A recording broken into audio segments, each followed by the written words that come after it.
নবী করিম সাল্লাল্লাহু আলাইহি সাল্লামের দোয়া সম্পর্কে যদি আপনার প্রাথমিক ধারণাও থাকে আপনি অবাক হবেন। প্রতিটা পা ফেলতে তিনি দোয়া পড়তেন।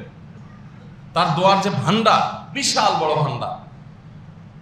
মানে ঘাড় ফিরাচ্ছেন দোয়া, ঘুমাচ্ছেন দোয়া, ঘুম ভেঙে গেছে তখন দোয়া, বিছানায় যাচ্ছেন তখন দোয়া, সন্ধ্যা হয়ে গেছে তখন দোয়া, আবার ঘুম থেকে উঠে দোয়া, ঘুম থেকে উঠে ওয়াশরুমে যাচ্ছেন দোয়া, এসে ওযু করছেন তখন দোয়া, আবার বাইরে এসে আকাশের দিকে তাকিয়ে দোয়া, আবার তাহাজ্জুদের সময় দোয়া, তাহাজ্জুদের পরে দোয়া, ফজর নামাজ পড়তে যাওয়ার সময় পথে দোয়া আছে আলাদা হাদিসে, আবার তো ফজর নামাজ পড়লেন পুরো নামাজটাই দোয়া, নামাজের পরে আবার দোয়া, আবার সকাল সন্ধ্যার দোয়া, আপনি যখন আবার বাসায় যাচ্ছেন নাস্তা খেতে বসছেন নাস্তা খেতে দোয়া, নাস্তা খাবার শেষ করার পর আবার দোয়া, আবার যখন বাইরে যাচ্ছেন কাজে তখন দোয়া, যদি বাজারে যান তো বাজারে ঢোকার আলাদা দোয়া, যদি দোকানে ঢোকেন সেখানকার দোয়া, আপনি যদি গাড়িতে উঠে যান তাহলে গাড়িতে ওঠার দোয়া।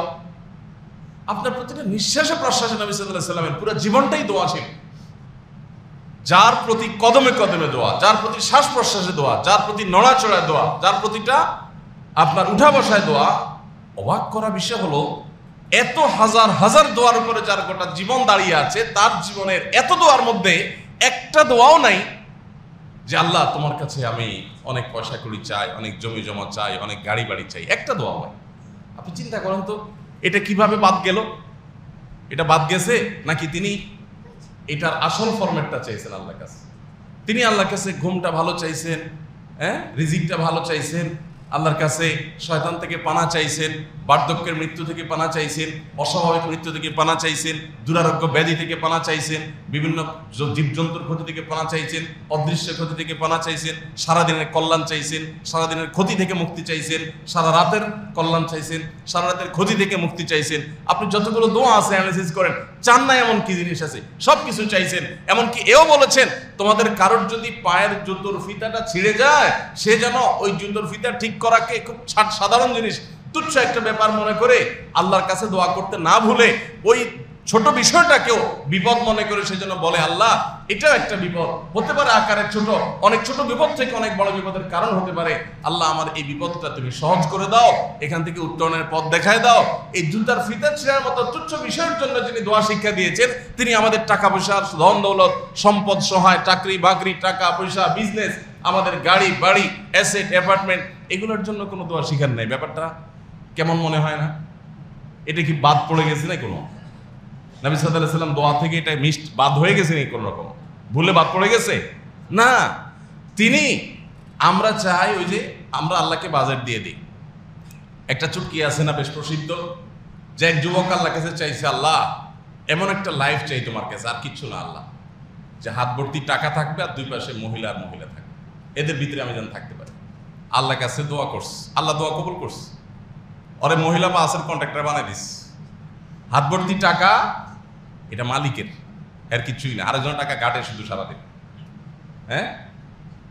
আর পুরা বাস ভর্তি মহিলা, সেগুলোও মানুষের।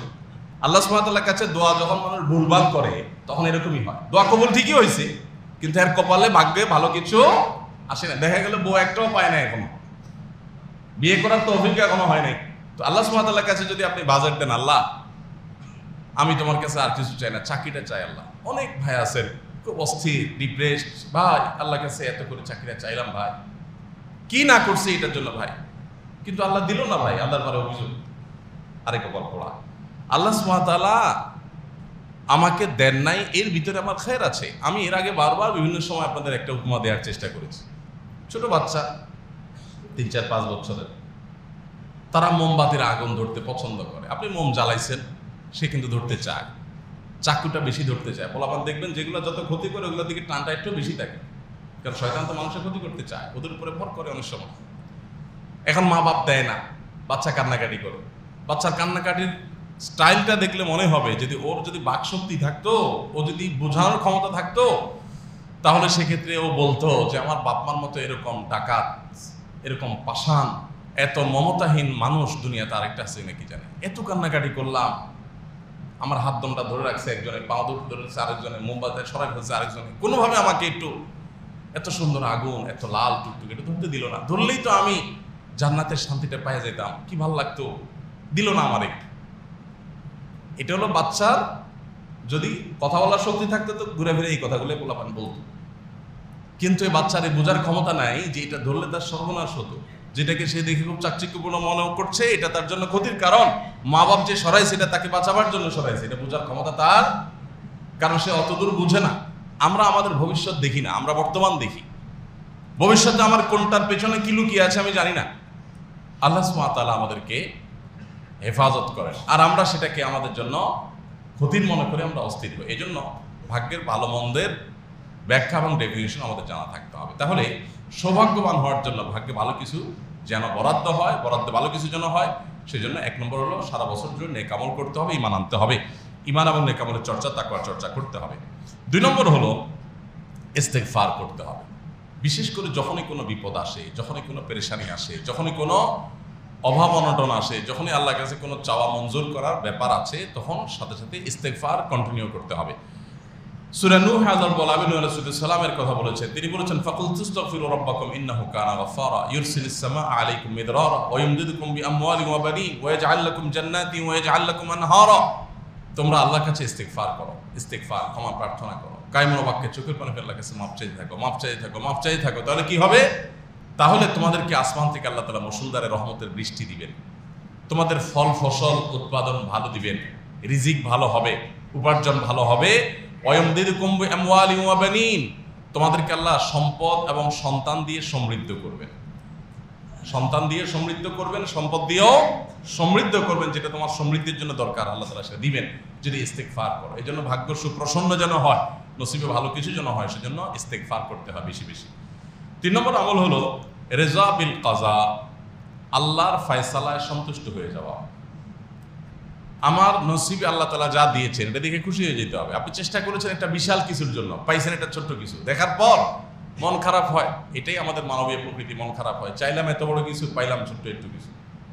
কিন্তু আল্লাহর ফয়সালায় সন্তুষ্ট হওয়া, রেজা বিল কাজার দাবি হলো আপনি এটা পাওয়ার পর বলবেন যে আল্লাহ আমার জন্য তাহলে এটার মধ্যেই কল্যাণ আছে, আমি তো বোকার মতো আরো ওইটাকে কল্যাণ কর মনে করি, সেটার জন্য আশা করছিলাম। আলহামদুলিল্লাহ, যাক অবশেষে আমি আমার কল্যাণেরটা পেয়েছি। সেটা হতে পারে পরিমাণে ছোট, হতে পারে কম, হতে পারে সেটা পাওয়ার পর প্রাথমিক ভোগান্তি আমাকে কিছুটা আমার পার হইতে হবে, পাইতে হবে, কিন্তু এর মাধ্যমে চূড়ান্ত সাফল্য আমার আছেই আছে। ঈমানদারকে আল্লাহ রাব্বুল আলামিন নানাভাবে পরীক্ষা করে যদি সে পরীক্ষা সবর করতে পারে, বিনিময়ে জান্নাত দেন। গুড ডিল, ভালো ডিল, এটা লসের কিছু না। এই জন্য সে প্রতিটা প্রাপ্তিকে শুকরিয়া আদায় করে গ্রহণ করবে, নাশকর হবে না। অস্থির হওয়া, আসার বিচার করা, এরকম ভাবে বেসবর হয়ে যাওয়া, এটা বেঈমানের লক্ষণ। আর প্রতিটা বিষয় সেটা আমার জন্য মনে হচ্ছে নেগেটিভ, সেটা আমার কাছে মনে হচ্ছে অনেক বিপদের, সেটা আমার জন্য মনে হচ্ছে অনেক কষ্টের, কিন্তু আল্লাহর ফয়সালা যেহেতু আছে, এটা এসেছে আল্লাহ থেকে, ফয়সালা বাজেট ওখান থেকে আসছে, সো আমি সেটাকে আমার জন্য কল্যাণে মনে করে যদি সবর করে মেনে নেই, হয়তো আমার আপাত দৃষ্টিতে ক্ষতি হলো, কিন্তু চূড়ান্তভাবে ক্ষতি হবে না ইনশাআল্লাহ। এই জন্য এই রেজা বিল কাজা বা আল্লাহর কাজায়, আল্লাহর ফয়সালা সন্তুষ্ট হওয়া, এটা আমাদের আল্লাহ তাআলার নিয়ামত বৃদ্ধির অন্যতম কারণ। কোরআনে আল্লাহ তাআলা বলেছেন লা ইন শাকারতুম লা আযীদান্নাকুম, যাই পাইছি, চাইছি ভালো কিছু, হইলো উল্টাটা, এরপরও যদি আমি আল্লাহর কাছে শুকর আদায় করি, আল্লাহ এর চাইতে খারাপ কিছু হইতে পারতো, সেটা তো হয় নাই, অতএব তোমার শুকরিয়া। এভাবে যদি আমি শুকরিয়া আদায় করি, তো আল্লাহ বলেছেন লা আযীদান্নাকুম, আল্লাহ বাড়াই দিবেন নিয়ামত। শুকরিয়া আদায় করলে আল্লাহ নিয়ামত বৃদ্ধি করে দিবেন। তো ভাগ্যে সুপ্রসন্ন, ভাগ্যে ভালো কিছু হোক, ভাগ্য সুপ্রসন্ন হোক, সেটা চাইলে আল্লাহর নিয়ামতে শুকরিয়া আদায় করতে হবে, ফয়সালা সন্তুষ্ট হয়ে যাই পাইছে এটার উপরে আলহামদুলিল্লাহ বলার মতো মানসিকতা থাকতে হবে। এটা বলা যত সহজ, করা এত সহজ না, এটা করাটা একটু কষ্টের। যাদের ইমানের লেভেল যত উপরে তাদের জন্য তত সহজ। ইমানের মিটার যাদের যত উপরে হয়, তারা দুঃখ কষ্ট বিপদ দেখেও আলহামদুলিল্লাহ বলতে পারে। সুখ পাই আলহামদুলিল্লাহ বলতে অনেকেই পারে। আল্লাহ এত বছর দোয়া করছি, তুমি দিয়ে দিছো, তোমার শুকরিয়া মাবো, এটা খুব ভালো লাগে বলতে, সবাই পারে, তাই না? কিন্তু আমি চাইলাম কি আর হইল কি, কষ্ট করলাম কি জন্য আর হইল কি, আমার চাওয়ার বিপরীত কিছু হয়েছে, তো এইটা আমরা সহ্য করতে পারি অস্থির হইলে, তাই না? আমার শৈশবের একটা ঘটনা মনে পড়ে। একেবারে আমি পিছিয়ে ছিলাম, তো মসজিদের সহবরাতের সারা রাত সবাই দোয়া দরুদ কান্নাকাটি করছে। মসজিদ থেকে ফজরের সময়, ফজর রাগ দিয়ে যখন বের হয়ে সব বাইরের দিকে যাচ্ছে, তখন মুয়াজ্জিন সাহেব খাদেম সাহেবরা ওই যে জিলাপি এটা বিতরণ করতেছে, মিলাদ টিলাদ হয়েছে, সারা রাত দোয়া দরুদ হয়েছে, এখন সব বাড়িতে যাচ্ছে, জিলাপি দিচ্ছে। তো মুয়াজ্জিন সাহেব বেচারা, খাদেমরা বেচারা ভিড়ের মধ্যে দিয়ে দিয়ে তাড়াতাড়ি শেষ করতেছে। কেউ 2টা পাচ্ছে, কেউ 3টা পাচ্ছে, কেউ 4টা পাচ্ছে, বড় করে মুঠ করে ধরতেছে, যার মুঠে যা আসতেছে। তো এক লোক বাইর হইলো, এই বেচারা হাতে একটা পড়ছে, একটা পড়ছে, আর সে ওই একটা ধরে বলতেছে, আল্লাহ এই সারা রাত ধরে তোমাদের কাছে এই চাইলাম আমি, মানুষ মুঠ করে জিলাপি পাইলো আর আমার কপালে একটা। এইবার তো তার মানে মুখ খারাপ, গালিগালাজ, মুয়াজ্জিন, খাদেম, তার কপাল, তার ভাগ্যের 14 গোষ্ঠী সে গেলে বাসার দিকে যাচ্ছে। আমি তখন অনেক ছোট, চিন্তা করলাম হায় হায় রে কপাল পড়া। ও চিন্তা করছে জিলাপি 4টা পাওয়ার ভিতরেই কল্যাণে, হয়তো ওর ডায়াবেটিসের লেভেল ছুঁই আছে, ও নিজেও জানে না। হয়তো আল্লাহ সুবহানাহু ওয়া তাআলা ওরে একটা দিছে যে তোর মরণটা একটু দেরিতে হোক, আর ও চাইতেছে না আল্লাহ আমার মরণ আর বাঁচন আমারটা আমি বুঝুন, তুমি জিলাপি 4টা দাও। বুঝেন না ব্যাপারটা? আল্লাহ সুবহানাহু ওয়া তাআলা সেজন্য বলেছেন লা ইন শাকারতুম লা আযীদান্নাকুম। ভাইরা আমার, এটা অনেক কঠিন বিষয়, কিন্তু এটাই বাস্তব। আপনি যদি বাস্তববাদী হন, আপনি যদি বুদ্ধিমান হন, এর চেয়ে বড় বুদ্ধিমানের কিচ্ছু নাই। যে আল্লাহ সুবহানাহু ওয়া তাআলা আপনাকে কঠিন বিপদ দিয়েছেন, আপনি বলেন আল্লাহ তোমার শুকরিয়া। এটা বেঈমান বুঝবে না, এটা অবিশ্বাসী বুঝবে না যে শুকরিয়া কেন আদায় করবো, পাইলে না শুকরিয়া আদায় করবো, না পাইলে শুকরিয়া আদায় করবো কেন। ইমানদার এই জন্য, ওই যে বললাম ইমানদারের বিষয়টা না হাতির মতো, মাসলেও লাভ মরলেও লাভ, কোনো লসের কিছু নেই। ইমানদারের সবই লাভের প্রজেক্ট। বিপদ হয়েছে, শুকরিয়া আদায় করছে, আল্লাহ তাআলা জান্নাত দিবেন, নিয়ামত বাড়াই দিবেন, লসের কিছু নেই। কিন্তু এটা করার জন্য সে মোটিভেশন দরকার, সে বুঝ দরকার, সে ফাহাম দরকার, সে আকল দরকার, সে বিবেক দরকার, সেই উপলব্ধি দরকার, সে ঈমান দরকার। আল্লাহ আমাদেরকে সেগুলো দান করুন। ভাগ্যে যেন ভালো কিছু হয়, সেজন্য 4 নম্বর হলো সাদাকা করা। দান সাদাকার মাধ্যমে মানুষের প্রতি আল্লাহ তাআলার রহমত এবং অনুগ্রহ বাড়ে, বিশেষ করে বিপদ আপদ দূর হয়। as-সাদাকাতু তারুদ্দুল বালা, সাদাকা দান মানুষের বিপদ আপদ দূর করে। এই জন্য দান সাদাকা করতে থাকা, এটা মানুষের ভাগ্যে ভালো কিছু লিপিবদ্ধ করতে সাহায্য করে। এবং আরেকটা গুরুত্বপূর্ণ আমল হলো দোয়া। দোয়া এমন একটা জিনিস, লা ইয়ারুদ্দুত তাকদীর ইল্লা দোয়া, আল্লাহর তাকদীরকে পর্যন্ত পরিবর্তন করে দেয়, ফিরিয়ে দেয় দোয়া।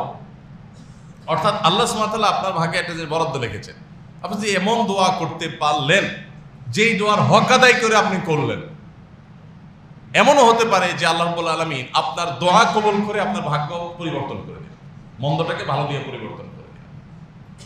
অবশ্য এই পরিবর্তিত হয়ে কোথায় যাবে সেটাও আল্লাহ তাআলার কাছে জানা আছে, আল্লাহর কাছে কিছু জানা নেই।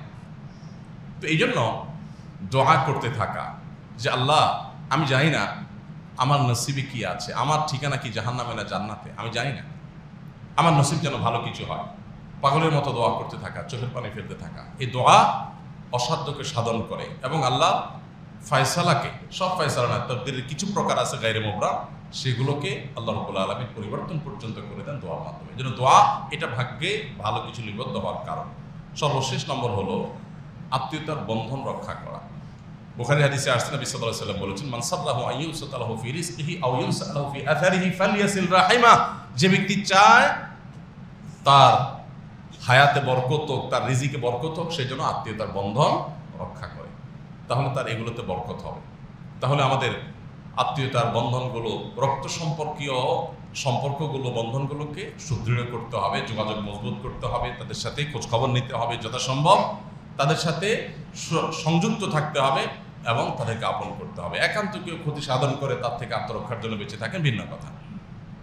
অতএব সর্বসাকুল্যে আমরা কয়েকটি আমল পেলাম। নাম্বার 1, বছর জুড়ে ঈমান এবং তাকওয়ার চর্চা করতে থাকা।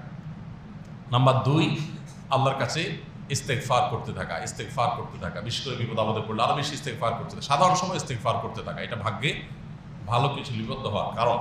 3 নম্বর হলো আল্লাহর ফয়সালায় সন্তুষ্ট হয়ে সর্বাবস্থা আল্লাহর শুকরিয়া আদায় করা, তাহলে আল্লাহ নিয়ামত বাড়িয়ে দেন। 4 নম্বর হলো দান সাদাকা করা, 5 নম্বর হলো দোয়া করা, আর 6 নম্বর হলো আত্মীয়তার বন্ধন রক্ষা করে চলা। এই কাজগুলো করলে ইনশাআল্লাহ নসিবে, ভাগ্যে আল্লাহ রাব্বুল আলামিন ভালো কিছু দান করবেন। আল্লাহ তাআলা আমাদের সবাই দুনিয়া এবং আখিরাত উভয় জগতে আমাদেরকে সৌভাগ্যবান মানুষের কাতারে শামিল হওয়ার তৌফিক দান করুন। আমাদের ভাগ্য যেন সুপ্রসন্ন হয়, আমরা যেন সৌভাগ্যবান মানুষ হতে পারি, আমাদের ভাগ্য যেন ভালো থাকে। সবচেয়ে সৌভাগ্যের বিষয় তো হলো জান্নাতি হতে পারা। এর চেয়ে বড় সৌভাগ্যের বিষয় আর নাই। সারা জীবনের কষ্ট, সারা জীবনের চোখের পানি, সারা জীবনের কান্না, সারা জীবনের বিপদ আপদের বিনিময়ে আল্লাহ যদি আমাকে অনন্ত অসীমকালের জান্নাত দিয়ে দেন, তাহলে এটা লসের প্রজেক্ট না, এটা লাভজনক ডিল হলো। এটা লাভের ব্যাপার হলো যে আমার 50-60 বছরের কষ্টের বিনিময়ে অনন্ত অসীমকালের চিরসুখের ঠিকানা জান্নাত পেয়ে গেলাম। এজন্য আল্লাহ সুবহানাহু ওয়া তাআলার কাছে দুনিয়াতেও আমরা ভালো চাই, আখিরাতেও ভালো চাই। কত চমৎকার দোয়া আল্লাহ শিখাইছেন, রব্বানা আতিনা ফিদ দুনিয়া হাসানা ওয়া ফিল আখিরাতি হাসানা।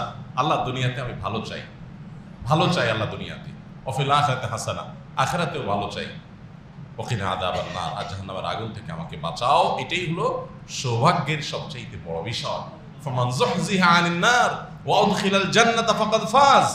সেদিন যাকে জাহান্নাম থেকে দূরে সরানো হবে আর জান্নাতে প্রবেশ করানো হবে, ফাকাদ ফাজ, সবচেয়ে বড় সাকসেস, সবচেয়ে বড় সফল মানুষের স্টোরি তৈরি হবে সেদিন, সবচেয়ে বড় সফল মানুষের গল্প রচিত হবে সেদিন, যেদিন জাহান্নাম থেকে মুক্তি আর জান্নাতে প্রবেশের পরোয়ানা হাতে পেয়ে যাবেন, ডান হাতে পেয়ে যাবেন।